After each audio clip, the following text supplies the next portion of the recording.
Bismillah, alhamdulillah, salatu wassalamu ala rasulillah wa ala alihi wa sahbihi ajma'in. Asyhadu an la ilaha illallah wahdahu la syarika lahu wa asyhadu anna Muhammadan abduhu wa rasuluh. Allahumma inna nas'aluka ilman nafi'ah wa na'udzu bika min ilmin la yanfa'.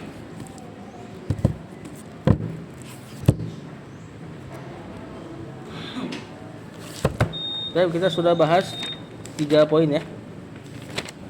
Dari adabu tilawatil Quran, adab baca Al-Quran. Dari kemarin yang pertama wudu atau secara umum taharah, suci. Yang kedua istiqbalul qiblah, menghadap kiblat jika memungkinkan. Yang ketiga siwak atau bersih mulutnya, tidak bau mulut. Sekarang masuk poin keempat. Kata penulis at-tartilu, tartil. Apa sih tartil?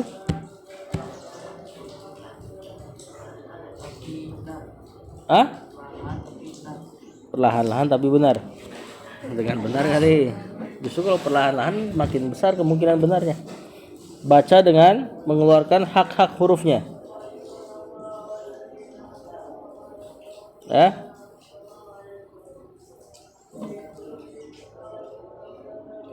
Dan juga diantara mananya tadi pelan-pelan bacanya. Makna ketiga ada dibahas oleh para ulama. Makna ketiga dari tartil berusaha mengamalkannya. Nah, ini yang jarang dibahas sama para ulama. Rata-rata para ulama membahas terkait tartil itu maknanya yaitu memberikan hak huruf. Bismillah.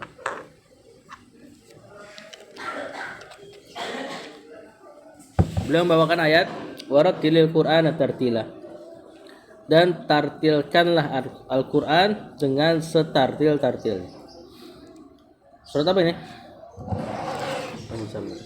Qur'an al-Bukhari an Abi Hurairah radhiyallahu anhu anna Rasulullah sallallahu alaihi wasallam qala laisa minna man lam yataghanna bil Qur'ani. Kata Rasulullah SAW, bukanlah bagian dari kita, bukanlah bagian dari kami, bukanlah bagian dariku, kata Rasulullah SAW.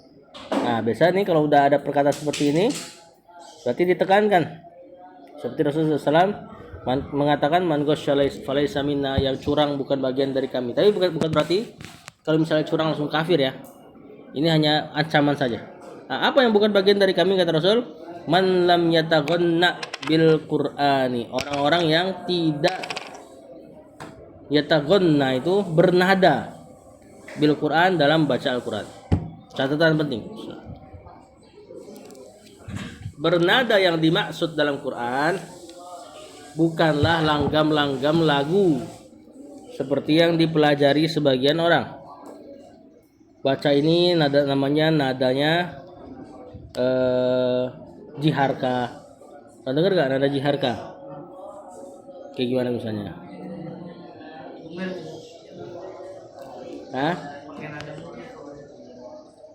Nada nggak apa-apa, tapi sedapatnya antum, bukan dipelajari itu nada. Jiharka itu nadanya yang agak ceria. Alhamdulillahi rabbil alamin, yang mirip-mirip Ustaz Abu Sama. Kalau itu gayanya Ustaz Abu Sama, udah jangan seseorang mengikuti nadanya Ustaz Abu Sama, kecuali memang keluarnya kayak gitu. Paham nggak? Jadi dengan sengaja, dengan benar-benar sengaja ngikutin. Nanti dia dengar lagi qori ini, qori yang lain, qori muda tuh yang terkenal tuh. Oh nadanya begini, dipelajarin lagi sama dia nadanya. Nah, ini akan mengganggu tadabbur. Akhirnya orang nganggap itulah tujuan Quran nanti.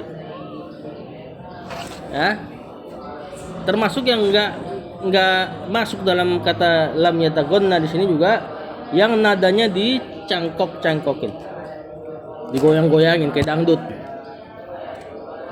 Ya, salah satu pemegang sanad di antara yang pemegang sanad tertinggi, Syekh Aiman As-Suwaid, pernah disetorkan salah satu ya mungkin ustazah lah di sini.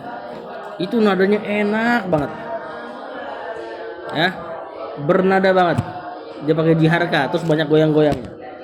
Itu diomelin habis-habisan.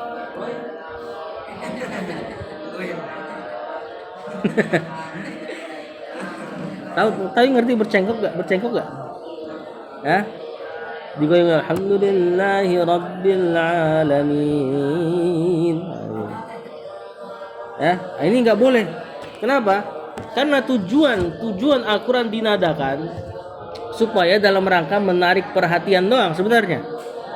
Jadi ketika Rasul sampaikan Al-Quran, Rasul sampaikan dengan nada, nggak seperti ngomong biasa. Tujuannya apa? Biar orang nengok. Antum bayangin nih, ada orang ngomong, terus dia ngomong pakai nada yang nggak seperti orang ngomong biasa. Nengok kan antum? Nah itu tujuan kenapa Al-Quran di tagonni kan dalam rangka itu, biar orang tertanbih namanya. Tanbih itu tertarik perhatiannya, kemudian dia dengar ayat-ayat Allah. Ini tujuan aslinya. Ya.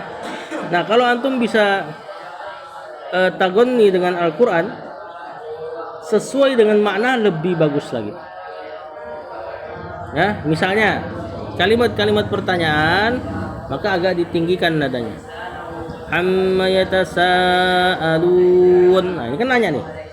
Jangan amma yatasaalun. Tentang apa mereka bertanya-tanya. Nah, ini hendaknya dibikin seperti kalimat tanya. Begitupun ucapan-ucapan orang kafir yang Allah kinayahkan dalam Al-Quran. Yang Allah nukilkan dalam Al-Quran. Seperti orang-orang Yahud mengatakan yadullahi, atau seperti itu tuduhan orang-orang Nasrani bahwasanya Allah memiliki anak. Wa qalu ittakhadar rahmanu walada. Mereka orang-orang Nasrani mengatakan, atau bahkan orang-orang Yahudi secara umum mengatakan Allah punya anak. Ini kan kalimat sopan nggak? Rendahin ada. Kemudian ketika Allah bantah perkataan mereka mengatakan Allah punya anak, terus pasti biasanya Allah sanggah, bisa dengan subhanah, bisa dengan sanggahan-sanggahan yang lain, naikin nadanya. Sebagian qori mengajarkan seperti itu. Misalnya tadi waqalu takhadar rahmanu walada laqad ji'tum syai'an idda, dikencengin. Karena itu sanggahan Allah terhadap perkataan mereka. Takadus samawati yatafattarun dan seterusnya. Jadi nada ngikutin makna. Wah, ini kalau bisa kayak gini mantep ini. Dan tentu mesti ngerti bahasa Arab lah. Ya. Juga seperti ya ayyuhalladzina amanu, itu kan Allah manggil. Wahai orang-orang beriman. Antum bayang enggak misalnya Allah manggil, terus antum ya ayyuhalladzina amanu misalnya. Mana wibawanya? Kan banyak kayak gitu. Mumpung lagi mat wajib nih, ya kan? Atau mat jais muttasil. Ini kan ya ayyuhalladzina amanu ketemu ya, ketemu atau mat ketemu hamzah, kan baca panjang kan? Nah, sebagian orang mumpung lagi kayak gini dibikin lebay nadanya. Nah, ini enggak tepat. Ya, ini bukan yatagonna. Jadi di sini yang dimaksud dengan yatagonna tadi, yatagonna bil Quran adalah antum menadakannya sehingga tertarik perhatian orang. Kemudian kalau bisa tadi sesuai dengan maknanya. Kalau pertanyaan agak naikin nadanya. Ucapan orang kafir rendahkan, sanggahan tinggikan, keraskan kalau perlu. Ya. Allah lagi memanggil, panggil dengan wibawa. Ya, jangan malah cengkok-cengkokin. Kayak nggak ada wibawanya kalamullah. Sebagian orang bahkan saking merdunya baca Quran dengan segala teknik-teknik suara. Ayatnya ayat-ayat azab. Ayat-ayat azab yang pas dengar dia tilawah langsung mengatakan Allah. Pernah nggak majelis kayak gitu? Jadi pas dia baca suaranya merdu, jamaah pada teriak semua Allah. Kagum. Ayatnya ayat azab, antum bayangin. Ayat azab dia kagum. Nah ini telah keliru, telah berlebih-lebihan dalam yatagonni bil Quran. Nah yang benar adalah, atau yatagonna bil Quran. Yang benar tagonni bil Quran di sini harus tetap antum lakukan dalam rangka menarik perhatian saja. Jangan berlebih-lebihan. Antum lihat Syekh Sudes. Tahu ada Syekh Sudes ya? Syekh Sudes yang di Makkah. Gimana? Yang mana? Yang gimana? Yang mana? Ya kayak gimana ayatnya?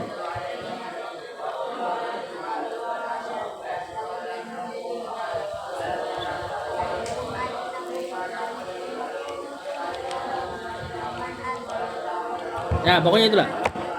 Kalau saya sudah gimana? Saya sudah masa nggak tahu? Alhamdulillahi Rabbil Alamin. Sering nggak dengar di Mekah? Ar-Rahmanir Rahim yang itu. Pernah dengar pada itu? Antum coba cek bacaan saya sudah mungkin 20-30 tahun yang lalu. Terus cek bacaan dia hari ini. Nadanya sama. Paham? Jadi dia bernada, tapi memang gitu keluarnya udah. Dia nggak pelajarin nada-nada lain. Nah ini penting nih, apalagi santri kadang-kadang orang awam tuh kadang-kadang nilai santri itu mesti baca Qurannya mesti bagus karyanya. Nah tapi antum jangan kebawa sama mereka. Kayak sebagian sini ada dulu orang sini udah meninggal rahimahullah. Dia mengkritik santri al-Huffaz. Antum ini katanya bacaan Qurannya nggak ada yang seperti pondok sebelah. Nah ini kritik yang salah. Antum jangan ikutin kritik itu gitu loh. Ya, kita baca Quran tujuannya paham makna, bukan dalam rangka bernada-nada. Kemudian kita menulis tadi ya kata Rasulullah SAW, bukan bagian dari kami yang tidak menadakan Al-Quran. Berarti harus nada, tapi juga jangan berlebihan. Yang kelima, at-tilawatu bi khusyu'in. Tadi yang keempat tartil, yang kelima tilawah dengan khusyuk. Khusyuk itu tenang. Allah Ta'ala berfirman, Qul aminu bihi. Katakanlah, wahai Rasul, aminu bihi, berimanlah dengan Al-Quran. Aula tu'minu, atau kalian tidak beriman.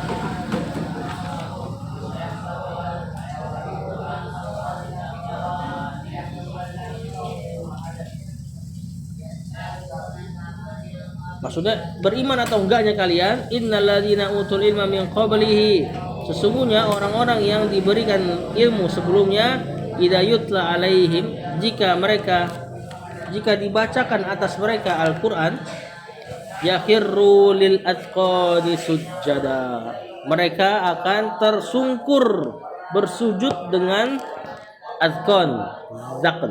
Apa ini? Dagu ya. Tapi ini ungkapan berlebihan aja. Ini namanya mubalaghah. Tentu sujud pakai apa? Pakai jidat. Ya atau mungkin benar-benar sujudnya sampai ke dagunya.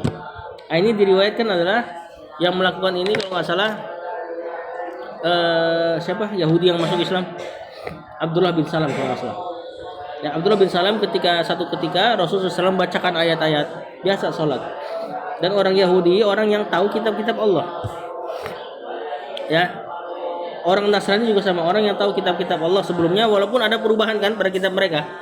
Tatkala mendengar Quran, ada beberapa ayat tuh yang memang mirip.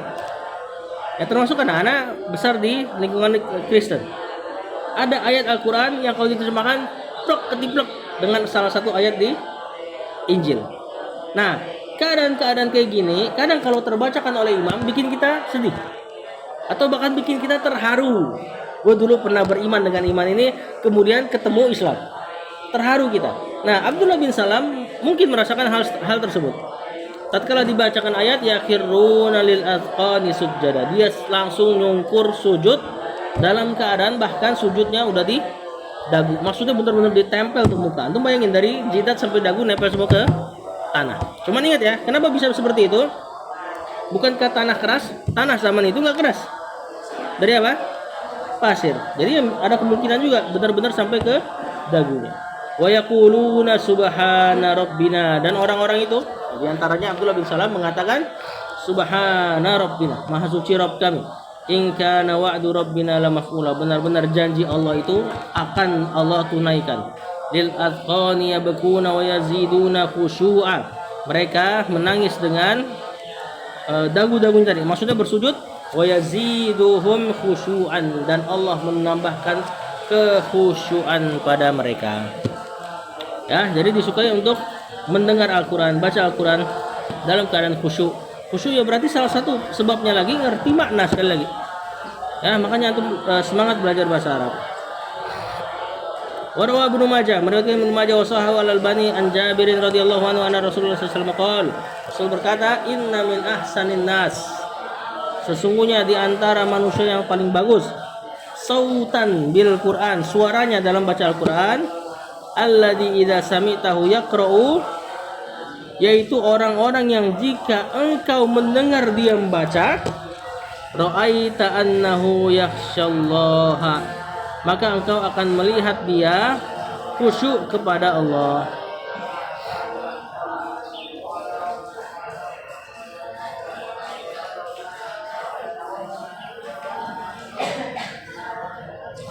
Jadi orang-orang yang paling bagus bacaan Qur'annya adalah yang jika engkau mendengar dia membaca, engkau melihat bahwasanya dia khusyuk kepada Allah.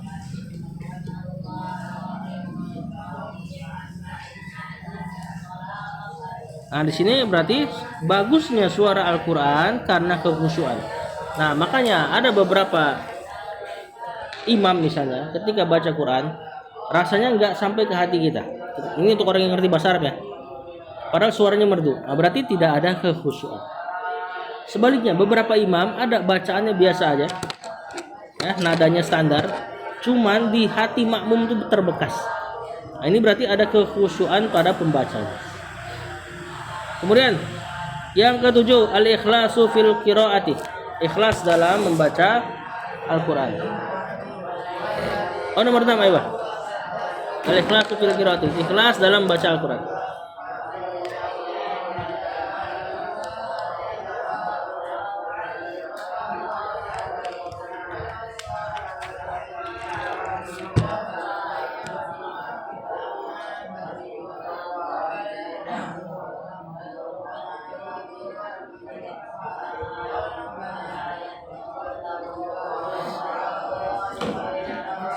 Rawana Nasa'i wa hasanahu al-Albani an Abi Umamah radhiyallahu anhu an Nabi sallallahu alaihi wasallam.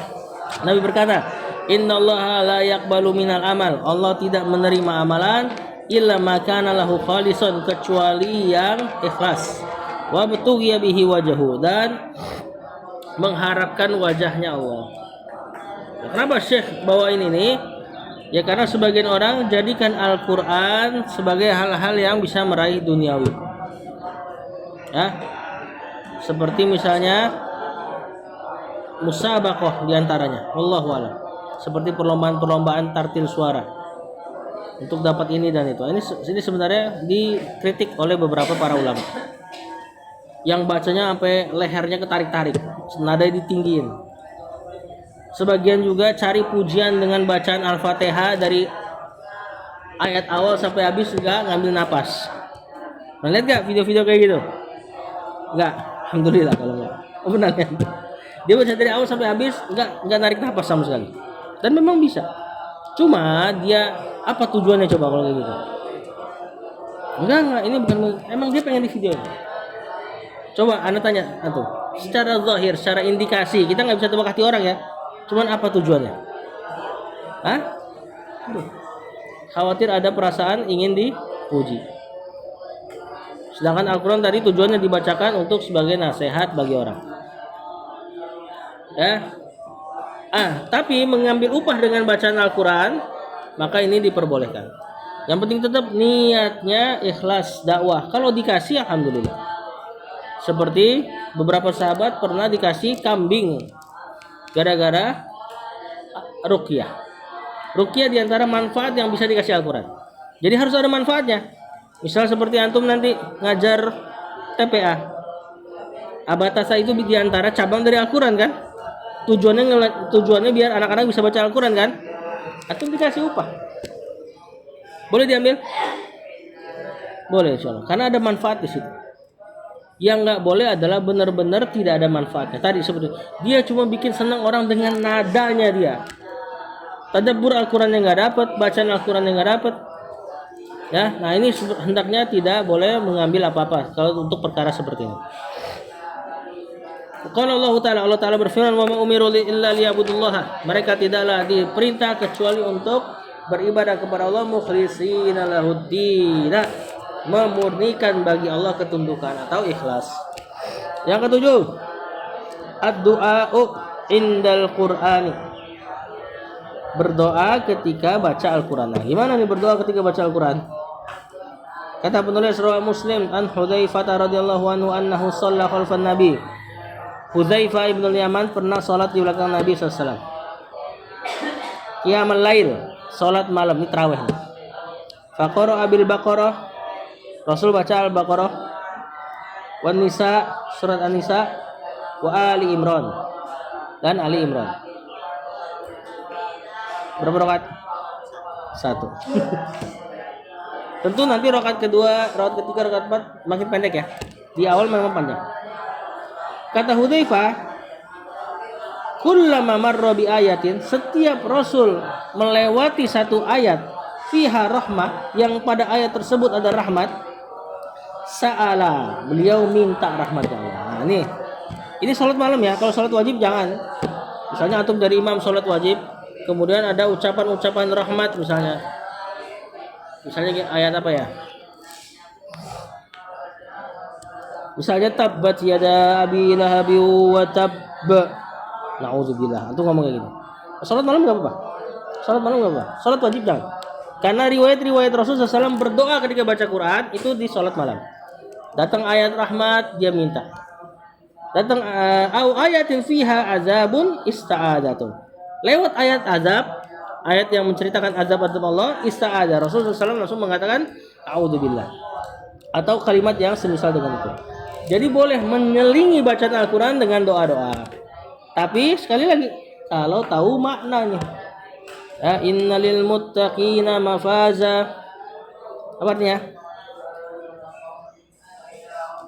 Sesungguhnya bagi orang-orang yang bertakwa, mafaza, kemenangan. Hadaiqa wa a'naba, taman-taman dan anggur-anggur. Wa kawa'iba atroba. Kok bisa tahu sih Anda? Ya, dan garis-garis yang payudaranya masih numbuh. Katakan Allahumma ja'alna minhum. Enggak apa-apa. Di selang-selang itu katakan ya Allah jadikanlah kami di antara orang yang bertakwa tadi. Biar dapat itu. Mau dapat itu enggak? Enggak. Mau dapat itu enggak? Wow. Ya, jadi ketika antum baca Al-Qur'an atau salat malam diselingi dengan doa yang antum ngeh artinya, tidak apa-apa. Bahkan ini sunnahnya Rasulullah SAW. Yang penting jangan sholat wajib. Kalau sholat wajib ada ulama yang membolehkan, tapi kan nanti jadi fitnah. Kalau antum amalkan misalnya kayak gitu, ada mic-nya lagi. Ya, antum ngomong kayak gitu, nanti takutnya orang-orang yang tidak mengerti, nggak terlalu dalam masalah agama, dia akan mikir antum mengadang-adakan hal yang baru. Ya kan? Kemudian yang ke-8. Yustahabbu an la yahtimal Qur'ana fi aksara min arba'ina yauman. Disukai untuk tidak mengkhatamkan Al-Qur'an lebih dari 40 hari. Jadi maksudnya adalah antum disukai mengkhatamkan Al-Qur'an paling lambat 40 hari.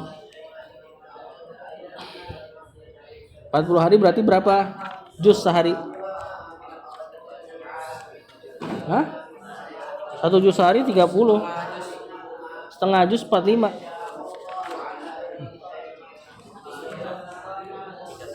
3/4. 3/4 juz. Ya. Berarti berapa halaman? 10 sama tambah 5. Ya.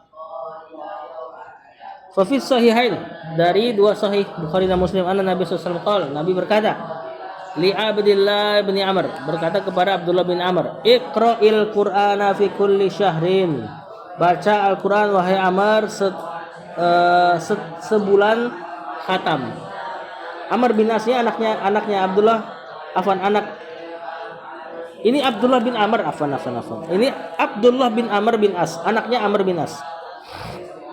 Abdullah bin Amr bin As, anaknya Amr bin As ini adalah abid, orang yang sangat senang ibadah. Diriwayatkan bahkan dia puasa hampir tiap hari sebelum ditegur Nabi ini. Baca Quran ini jangan ditanya, mungkin 3 hari apa 2 hari atau sehari khatam baca Qurannya. Ya, istrinya lecek. Tahu istrinya lecek? Lecek keadaannya. Apa? Ah itu, dia ngutamain ibadah, ibadah, istrinya nggak terurus. Istrinya juga ngapain dan ibaratnya. Orang tuh suami gua ibadah baik, oh betul. Ya, makanya ketika Amr bin As bapaknya datang nyamperin anaknya, terus dia lihat istrinya dalam keadaan lecek, bajunya berantakan dan acak-acakan lah intinya. Dikatakan bagaimana kabarmu? Terus dia bilang itu anakmu. Ah, nggak ada hajat kepadaku, nggak ada hajat kepada dunia. Karena saking luar biasanya ibadah tadi, puasanya hampir tiap hari. Baca Qurannya kalau nggak salah sehari khatam. Ya, bapaknya datang ke Abdullah bin Amr bin As. Antum tahu bapak sama anaknya berapa selisih umurnya? Ini bapak sama anak selisih umurnya cuma 10 tahun. Sekitar 10 tahun.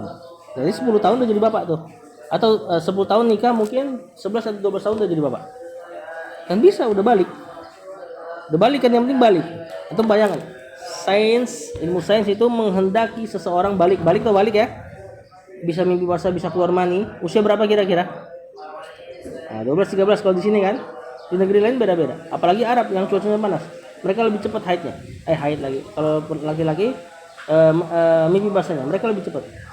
Ketika sains menghendaki atau bukan sains yang menghendaki, Allah menghendaki antum bisa keluar mani, kira-kira buat apa? Di antara tujuannya. Apakah cuma biar antum mimpi basah terus biar antum repot nyuci spray? Tentu enggak. Buat menikah. Ya, cuma sebagian kita kan usia-usia segini belum siap. Harus sekolah dan sebagainya. Cuma maksudnya secara tubuh antum sudah siap. Kalau nggak siap, mending Allah tunda aja. Iya nggak bisa nggak? Allah maha kuasa nggak untuk tunda antum sampai 17 tahun misalnya, atau 20 tahun di pemerintah kita. 20 tahun baru keluar mani. Bisa nggak? Allah maha kuasa nggak atas itu? Maha kuasa. Cuma kenapa Allah datangkan cepat? Itu sebenarnya ngasih tanda antum sudah siap. Jadi siapa yang mau nih? Amr bin As menikah sekitar usia 10, anaknya Abdullah bin Amr selisih sama dia di atas 10 lah, mungkin 11 atau 12 tahun. Nah, jadi pas bapaknya datang, itu aku kasih kamu, aku pilihkan kamu perempuan paling cantik, perempuan yang nasabnya bagus, perempuan yang soleha. Lalu kamu gak sentuh dia, kata bapaknya. Apa kata dia? Kata Abdullah bin Amr bin As, la hajati ilan nisa. Aku gak ada hajat sama perempuan. Akhirnya Rasul yang nyamperin. Rasul mengatakan seperti ini. Iqra'il Qur'an fi kulli syahrin. Wahai Amr bin As, baca Quran sebulan sekali aja khatamnya, jangan sehari. Dia bilang aku masih sanggup lebih dari itu. Kata Rasul, Iqra' fi isrina laila. Ya udah deh 20 hari. Kata dia masih sanggup. Iqra' fi asrin. Ya udah 10 hari khatam. Aku masih sanggup. Kata beliau, Iqra' fi saba. Sepekan sekali khatam. Aku masih sanggup. Sebagian riwayat mengatakan Iqra' fi salah, baca sampai 3 hari, jangan tambah lagi. Nah, kalau nggak salah terakhir Amr bin As mengamalkan yang itu, 3 hari khatam, 3 hari khatam. Berarti sehari 10 juz. Ya, karena kalau sudah di atas 3 hari itu biasanya tadabburnya udah nggak ngerti kan, baca cepet pasti. Misalnya sehari khatam, berarti kan sehari 30 juz. Sejuz berapa jam berarti?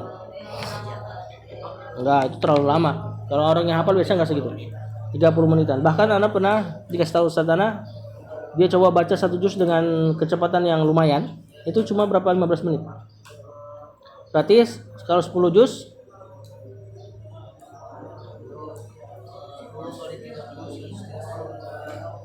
kita kalau bikin berapa nih? Kalau bikin 1 juz berapa? Setengah jam berarti kalau 10 juz 5 jam. 10, 15 jam. 15 jam 30 juz. Kita tidur aja sehari 8 jam. Berarti sisa berapa? 1 jam yang enggak baca Quran. Itu kalau bacanya setengah jam ya. Tadi kalau 1 juznya bisa 15 menit mungkin berarti berapa? 7,5 jam sehari. Orang yang baca Quran 7,5 jam sehari insya Allah enggak tadabbur. Bener gak? Nggak bakal bisa ngerutungin makna dia kalau bacanya cepet. Nah, Abdullah bin Amr bin As dinasihati karena itu. Khawatirnya kalau terlalu cepat tidak bisa tadabbur. Ya, jadi paling lambat dan disunahkan selama 40 hari khatam. Ini paling lambat. Di hadis ini 30. Kita lihat yang 40 mana. Wa inda Tirmidzi, di hadis Tirmidzi. Lupa di ini. Di hadis Tirmidzi dan dihasankan oleh Al-Albani Ani Ibnu Amr, sama nih dari Ibnu Amr juga. Iqra'il Quran fi arba'in. Bacalah Al-Quran dalam 40 hari. Jadi ini paling lama. Ya.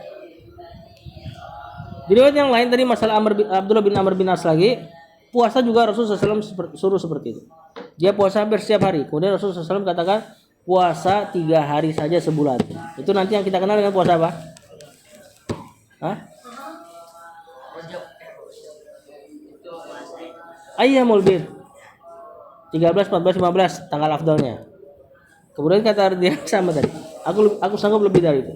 Rasul ajarin Senin, Kamis. Aku sanggup lebih dari itu. Baru terakhir kata Rasul SAW apa? Puasa Daud. Setelah itu Rasul bilang jangan lebih dari itu. Akhirnya dia puasa Daud. Sampai hampir wafatnya beliau istiqomah di atas amalan itu. Lalu dia sempat mengatakan Abdullah bin Amr bin As ini, kalau saja aku dulu ikutin apa yang Rasul perintahkan. Nyesel dia dengan mati-matiannya dalam ibadah. Karena ketika tua pasti tubuh melemah. Kenapa dia nyesel? Siapa yang tahu? Boleh gak dia misalnya nurunin standar ibadahnya pas tua? Hah? Boleh gak? Boleh aja. Ya kan? Kenapa dia bertahan di standar mudanya walaupun badannya udah tua sambil rada ngedumel? Kalau aja dulu gua. Kenapa dia nggak mau turunin standar ibadahnya? Itu dia. Ya. Dia ngincer fadilah istiqomah. Karena kalau dia turunin, dia nggak dapat fadilah istiqomah. Karena kata Allah, ahabbul amali ilallah, amal yang paling Allah cintai adwamuha, yang paling langgeng istiqomah. Wa in qalla, walaupun kadang-kadang sedikit. Apalagi yang banyak istiqomah, wah itu lebih afdal lagi.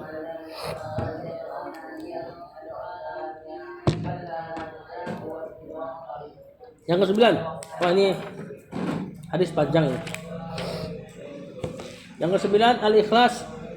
Ikhlas inda ta'allumihi tatkala belajar Al-Quran, wa ta'limihi ketika mengajar Al-Quran, wa tilawatihi atau ketika membaca Al-Quran.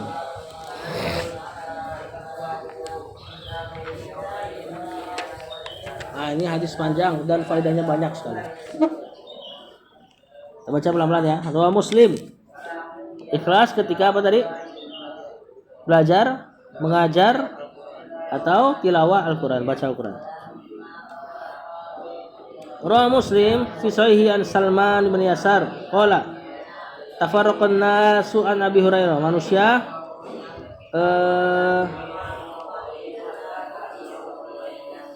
berkumpul kepada Abu Hurairah. Faqala lahu natilu ahli Syam. Dan maka berkata kepada Abu Hurairah seorang bernama Natil, orang Syam. Ayo Syekh, ya wahai Syekh, wahai Abu Hurairah, hadisna hadisan, ceritakan kepada kami satu hadis dari Rasulullah SAW yang kau dengar dari Rasulullah SAW. Qala Abu Hurairah pun mengatakan, "Naam, oke. Sami itu Rasulullah SAW yaqul." Aku mendengar Rasulullah SAW berkata, "Sami itu Rasulullah SAW yaqul." Berulang nih sami itu. Inna awalan nasi yuqdo yaumal qiyamah alaihi. Perhatikan hadis ini penting. Kata Abu Hurairah, orang pertama yang hari kiamat ditunaikan kepadanya, dalam riwayat lain, orang pertama yang api neraka dinyalain gara-gara dia. Ini orang pertama yang dimasukin ke neraka. Walaupun bukan orang terburuk, tapi orang pertama yang masuk ke neraka mereka ini. Diriwayatin ketika Abu Hurairah nyampein hadis ini, baru mau ngomong pingsan dia. Akhirnya tadi orang-orang yang ngumpul sama Abu Hurairah nungguin sampai sadar. Sadar dia ingat lagi tadi dia mau nyampein hadis ini. Kemudian dia mengatakan tadi, sami itu Rasulullah SAW yaqul, pingsan lagi. Sampai 3 kali pingsan. Bukan pingsan ya. Jadi dia nangis. Jadi sebelum sampai hadis ini dia nangis, terisak-isak sampai kecapean pingsan. 3 kali kejadian kayak gini. Baru nanti yang keempatnya beliau bisa nyampein hadisnya dan sampai ke kita hadisnya. Berarti hadis penting nih. Antum bayangin bisa sampai kayak gini orang. Ya, apa hadisnya? Kata Rasulullah SAW, orang yang pertama ditunaikan pada hari kiamat atau orang yang pertama dimasukkan ke neraka pada hari kiamat adalah rojulun, seseorang laki-laki, ustushida, yang mati syahid. Mati syahid di sini bukan mati syahid makna asli, maksudnya orang mengira dia mati syahid karena dia mati di medan perang. Fautiya bihi, didatangkan dia ketika sebelum masukkan ke neraka, dia didatangkan di hadapan Allah. Fa'arafahu ni'amahu, Allah ingetin nikmat-nikmat yang dulu. Kamu dulu nih gara-gara mati syahid ya terkenal. Allah ungkit nikmat-nikmatnya. Ya, kamu jadi panglima perang dan sebagainya. Fa'arafaha, dia pun ngaku, iya benar ya Allah, kau beri nikmat itu. Qala, kata Allah, fama amilta fiha. Ya, apa tujuanmu berperang di jalan Allah? Qala qataltu fika, aku berperang di jalanmu ya Allah. Atas tushittu, sampai aku mati syahid. Kata orang ini, ya, qala kadzabta, kata Allah, bohong kamu. Tentu Allah lebih tahu hatinya. Ya, walakinnaka qatalta, akan tetapi engkau berperang li an yuqala jari, supaya dibilang pahlawan, supaya dibilang selon, supaya dibilang, tahu selon enggak? Supaya dibilang pemberani. Faqad qil, dan sungguh engkau telah dikatakan pahlawan, pemberani dan seterusnya di dunia. Aku kasih kok niatmu itu. Jadi dia perang niatnya untuk dibilang pemberani dan Allah kasih apa yang dia niatkan. Ya, berarti niatnya apa? Ikhlas ya? Enggak. Lihat orang yang enggak ikhlas, bahkan sampai di hari kiamat, ini kejadian di hari kiamat nih, ketika dia didatangkan, sifat bohongnya nempel sama dia bahkan sampai hari kiamat. Antum bayangin, ketika udah di hadapan Allah masih berani bohong. Ini bahayanya, ini enggak ikhlas nih. Padahal harusnya orang kalau udah buruk kayak gimana juga, kalau udah Allah yang nanya, umumnya mereka akan jujur kan? Ini orang karena nggak ikhlas sampai melekat pada hatinya sifat bohong. Nggak ikhlas itu sifat bohong di antaranya. Ya, dia beramal seolah untuk Allah, tapi dia beramal untuk tujuan lain. Bohong kan, ada kedustaan kan? Kebawa sampai hari kiamat. Di depan Allah masih berani bohong. Maka kemudian kata Allah, kata Rasulullah SAW, summa umirobi. Kemudian dia diperintahkan fasuhiba ala wajhi, diseret wajahnya. Diseret wajahnya maksudnya kakinya diseret, wajahnya kena bawah. Hatta ulqiya finnar, dimasukin ke neraka. Dengan ini neraka hidup apinya pertama kali. Dengan orang-orang seperti ini. Dan ingat, ini belum tentu kafir ya. Ini bisa jadi mukmin, cuma dia jadi pertama kali dimasukkan ke neraka gara-gara ketidakikhlasan.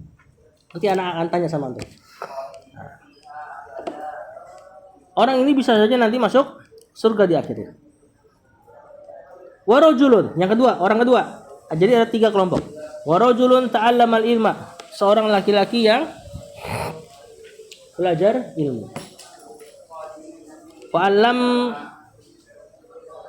Wa'allamahu, kemudian ngajarin ilmu. Anda dan antum diantaranya punya potensi ke sini. Benar gak? Antum belajar, anda ngajar. Wa qara al-Qur'an, baca Al-Qur'an. Antum baca Quran? Baca. Kemudian fa'utiya bihi, ini orang didatangin di hadapan Allah. Fa'arrafahu ni'amahu, Allah ingetin nikmat-nikmat dulu. Nih, kamu dulu pandai baca Al-Qur'an, aku mudahkan. Banyak yang idolain, followernya banyak dan seterusnya. Fa'arrafaha, dia pun ngakuin nikmat ini. Qala fama amilta fiha, apa tujuanmu baca Al-Qur'an, ngajar ya, dan mempelajari Al-Qur'an. Atau ini di sini ada para ulama bukan cuma Quran, ilmu secara umum. Ilmu hadis dan sebagainya, ngajar hadis dan sebagainya. Qala ta'allamtul ilma, lihat no. Orang ini bilangnya ilma bukan Al-Qur'an. Aku dulu belajar ilmu, maksudnya nyantri. Ya, wa 'allamtuhu, dan aku ngajar, maksudnya ngustad. Wa qara'tu fika, dan wa qara'tu, dan aku baca Quran fikal Qur'ana, dan aku baca Quran untukmu ya Allah. Qala kadzabta, kata Allah, bohong kamu. Lagi Allah lebih tahu hati orang. Sama kasusnya kayak tadi. Ini orang sudah terbiasa riya, terbiasa sum'ah, ke bawah sampai akhirat. Walakinnaka ta'allamtal ilma. Tapi engkau, kata Allah, belajar ilmu itu liyuqalal alim. Kamu supaya dibilang alim, supaya dibilang ustaz. Wa qara'tal Qur'ana liyuqala huwa qari. Dan kamu baca Al-Qur'an supaya dibilang qari. Qari fulan, ya.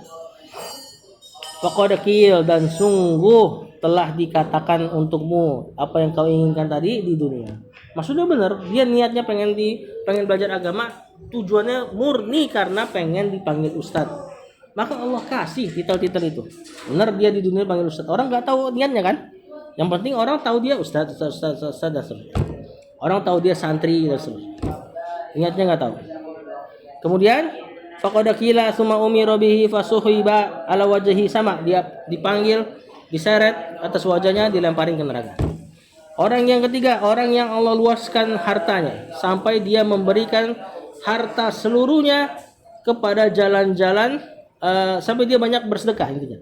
Kemudian Allah ungkit nikmatnya, kemudian dia menyadarinya.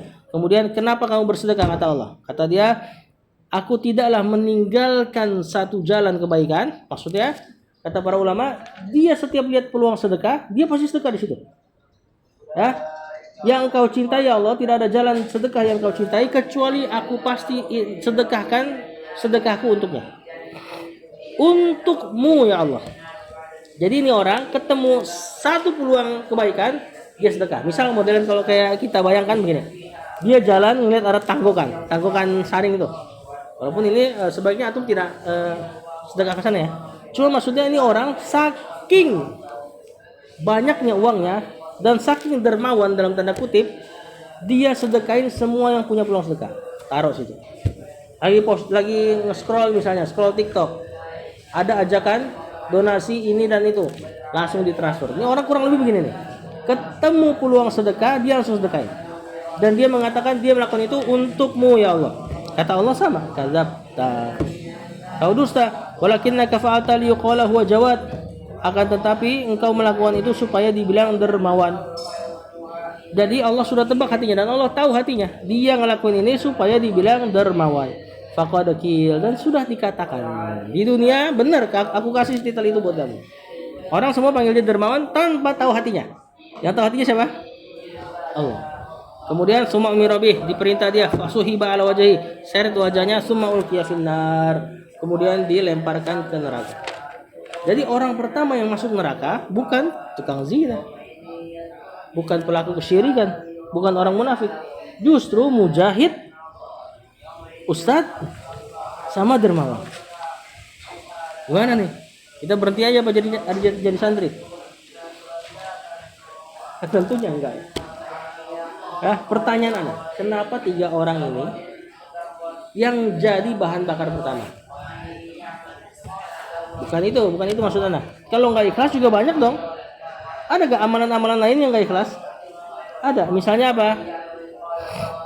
Ada gak orang tukang sholat tapi nggak ikhlas? Ada kan? Tapi dia nggak dimasukin paling pertama. Ada gak tukang puasa tapi nggak ikhlas? Banyak kan?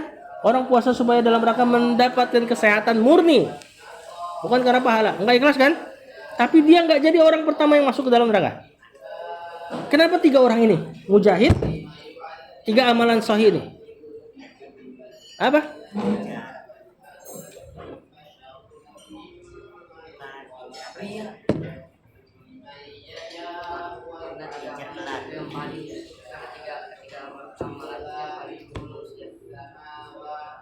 Enggak juga.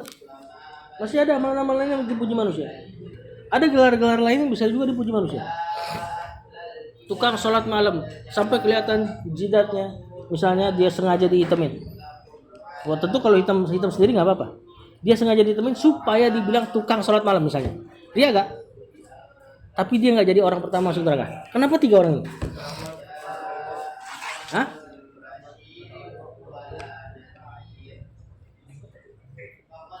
Untuk manusia, untuk ria, itu memang udah babnya lagi kita bahas. Cuma kenapa 3 amalan soleh ini loh, yang kalau ria bahaya.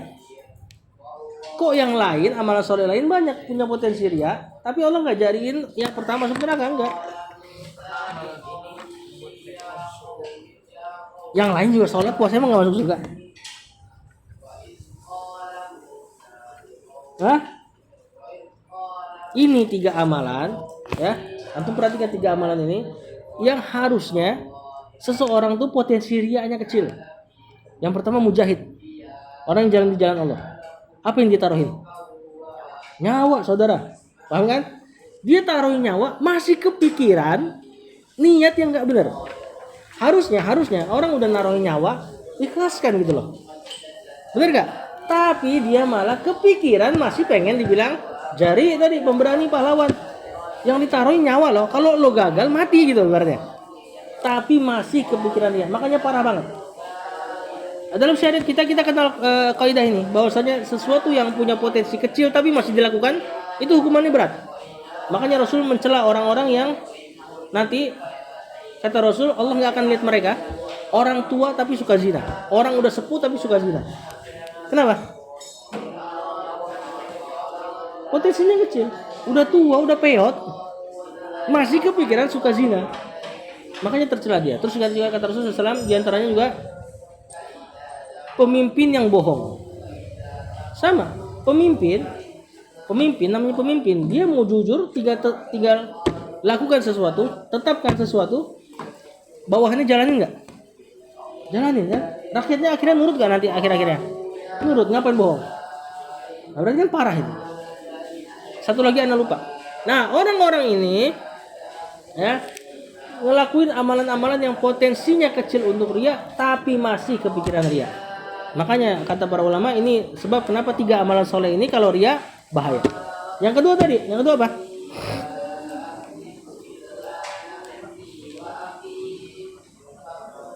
Penuntut ilmu, santri atau ustadznya. Bukankah antum pertama kali baca hadis nanti? Hadis pertama yang nanti antum makan apa? Hadis apa? Hadis pertama apa? Saya mau tahu. Innamal a'malu binniyat. Antum bahkan sebagai santri nanti ngapal hadis. Hadis pertama tuh tentang niat. Antum akan berinteraksi dengan banyak Al-Quran dan hadis. Banyak perintah untuk ikhlas, benar gak? Ya kan? Maka tatkala antum yang dapat banyak perintah untuk ikhlas malah kepikiran riya, nah ini merepotkan. Ya, potensinya kecil tapi masih dilakukan. Ini loh sebabnya kenapa penuntut ilmu dan ustadznya nanti jadi orang yang pertama kalau nggak ikhlas yang dimasukkan ke neraka. Sama tadi antum ngapal Quran capek gak? Capek luar biasa. Maka hendaknya kalau sudah tahu capek ngapal Quran, capek nggak ketemu orang tua, bener nggak? Ya, Royan nggak bilang bener, karena pulang dia. Maksudnya yang lain, ya, antum lama nggak ketemu orang tua, terpisah sama mereka, nggak bisa bercanda, nggak bisa kena HP, capek ngaji, capek ngapal, capek mikirin bahasa Arab, maka hendaknya ikhlas. Ingat tuh, jangan sampai udah capek malah nggak ikhlas. Paham? Orang yang ketiga tadi apa? Orang yang suka sedekah. Sedekah ini kebutuhan apa? Duit. Itu kesukaan kita gak? Kesukaan kita. Ya, itu barang yang paling kita sukain, bener gak? Ya, yang sebagian orang ninggalin sholat loh buat nyari itu. Lembur dihantam terus untuk nyari duit. Maka tatkala dia sedekahin ke orang, kok masih bisa kepikiran gak ikhlas? Tercela makanya. Karena itu hal yang orang-orang cari di mana-mana. Orang-orang cintain dia. Tatkala disedekahkan, berarti dikorbanin nggak? Ya kan, dikorbanin. Dia ngorbanin cintanya tuh. Dia ngorbanin apa yang dia capek kumpulin. Maka hendaknya kalau sudah tahu yang dia korbankan adalah hal yang penting, harusnya ikhlas gitu. Tapi masih kepikiran tidak ikhlas. Inilah sebabnya 3 amalan ini jadi sebab 3 kelompok ini ketika tidak ikhlas jadi orang pertama yang dibakar ke dalam api neraka.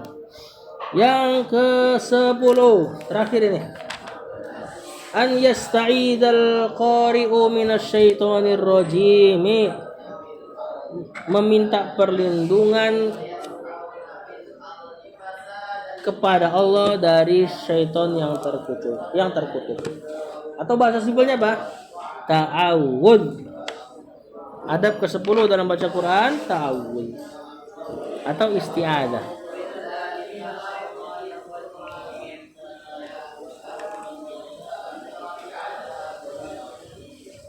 Allah Ta'ala, beliau bawain hadis, ayat. Allah berkata, fa idza qara'tal qur'ana fasta'iz billah. Jika engkau hendak membaca Al-Qur'an, mintalah perlindungan kepada Allah minasyaitonir rajim, dari syaitan yang terrajam, yang terkutuk, yang jauh dari rahmat. Makanya kita kalau baca Quran, sebelum baca Quran disunahkan baca apa? Apa dia lafaznya? A'udzu billahi minasyaitonir rajim. Itu yang paling pendek ya. Nanti ada ta'awudz yang lain. Misalnya diantaranya a'udzu billahi samil alimi minasyaitonir rajim. Ada lagi yang lain. Banyak ta'awudz. Ya, jadi ketika baca Quran, ingat ini baca Quran yang tilawah, maka antum disukai untuk ta'awudz. Kalau bukan tilawah, tidak mengapa. Bukan tilawah itu gimana? Berdalil. Misal antum lihat khatib ketika dia habis baca innalhamdulillah, nahmaduhu wa nasta'inuhu wa nastaghfiruhu wa na'udzu billahi min syururi anfusina wa min sayyiati a'malina. Terus man yahdihillahu fala mudilla lahu wa man yudlil fala hadiya lahu. Asyhadu an la ilaha illallah wa asyhadu anna Muhammadan abduhu wa rasuluh. Ya ayyuhalladzina amanu taqullah. Ayat gak ini? Nah, perlu gak a'udzubillahi minasyaitonir rajim? Enggak usah. Ya, yang kalau dikasih sebagian ulama mengatakan kalau lagi berdalil kayak gitu pakai ta'awudz malah makruh. Sebagian ulama mengatakan makruh. Kenapa? Karena antum mengatakan gini. Qala Allah Ta'ala, a'udzubillahi minasyaitonir rajim. Ya ayyuhalladzina amanu taqullah. Apa artinya? Allah berkata, a'udzubillahi minasyaitonir rajim. Aku berlindung kepada Allah dari godaan syaitan. Ini ucapan siapa? A'udzubillah. Ucapan Allah atau ucapan kita? Ucapan kita. Maka hendaknya tidak dibaca, kecuali boleh antum mengatakan qala Allah Ta'ala ba'da an naqula atau ba'da an aqula a'udzubillahi minasyaitonir rajim. Allah berkata setelah aku mengatakan a'udzubillahi minasyaitonir rajim. Tapi jadi panjang. Ya kan? Nah, mending langsung dibaca aja. Qala Allah Ta'ala ya ayyuhalladzina amanu taqullaha haqqa tuqatih wa la tamutunna illa wa antum muslimun. Jadi kalau berdalil tidak usah. Ini yang perlu antum isti'adzah, ta'awudz adalah ketika tilawah. Masih ingat kan? Ini adab apa tadi yang kita bahas? Adab tilawah Al-Quran, baca Al-Quran, bukan berdalil. Ya, makanya juga tambahan lagi. Antum ketika sholat ada bacaan Quran nggak? Kapan? Habis takbir? Istiftah. Benar itu baca Quran? Bukan baca Al-Fatihah. Baca Al-Fatihah ada baca Quran lagi? Apa perintah Allah terhadap itu? Enggak, maksudnya ada gak dalil bahwasanya sholat itu kita baca Al-Quran? Surat Al-Muzammil, faqra'u ma tayassara minal. Ketika sholat, bacalah yang mudah dari Al-Quran. Allah suruh antum baca Al-Quran kan dalam sholat. Makanya antum bilang a'udzubillahi minasyaitonir rajim, bismillahirrahmanirrahim, baru Al-Fatihah. Rakaat kedua. Rakaat kedua antum ngulang baca Quran enggak? Hah? Kenapa? Kenapa ngulang? Enggak, kenapa disebut ngulang baca Quran? Ketika antum habis baca Al-Fatihah, baca surat pendek kan? Surat pendek antum tahu lagi enggak? Kenapa enggak? Buat Al-Fatihah dan tidak terseling perkataan lain. Benar enggak? Waladhdallin, amin. Habis itu lanjut. Rakaat kedua sudah terseling dengan perkataan lain belum? Apa? Bacaan-bacaan yang lain dari Allahu Akbar, Sami Allahu liman hamidah. Ini Quran bukan semuanya? Bukan. Subhana rabbiyal a'la sampai terakhir sujud subhana rabbiyal a'la Quran bukan? Bukan. Maka tatkala antum naik rakaat kedua, faqra'u ma tayassara minal Quran. Berlaku lagi dong. Bacalah yang mudah dari Al-Quran. Al-Fatihah lagi, antum baca Al-Quran dari Al-Fatihah kan? Sudah terseling kalimat lain? Sudah. Maka ini isti'adzah gak? Perlu ta'awudz gak di rakaat kedua, 3 dan 4? Sudah terseling bacaan lain saudara? Hah? Gak disuruh apa? Ini perintahnya. Fa idza qara'tal Qur'ana fasta'iz billah. Ini perintah ta'awudz. Rakaat kedua, rakaat ketiga, rakaat keempat disuruh baca Quran enggak? Apa ayatnya? Faqra'u ma tayassara minal Qur'an. Kalau baca Quran suruh ta'awudz enggak? Iya. Iya, ini tadi dalilnya. Fa idza qara'tal Qur'ana fasta'idz billah. Nah, oleh sebab ini sebagian ulama dan anak condong kepada pendapat tersebut mengatakan rakaat 2, 3 dan 4 antum tetap baca isti'adzah. Ya terserah kalau antum mau enggak juga enggak apa-apa. Cuma yang lebih kuat dari dalilnya di pandangan ana adalah tetap baca ta'awudz. Wallahu a'lam. Sallallahu ala nabiyina Muhammad wa ala alihi washabbihi wasallam.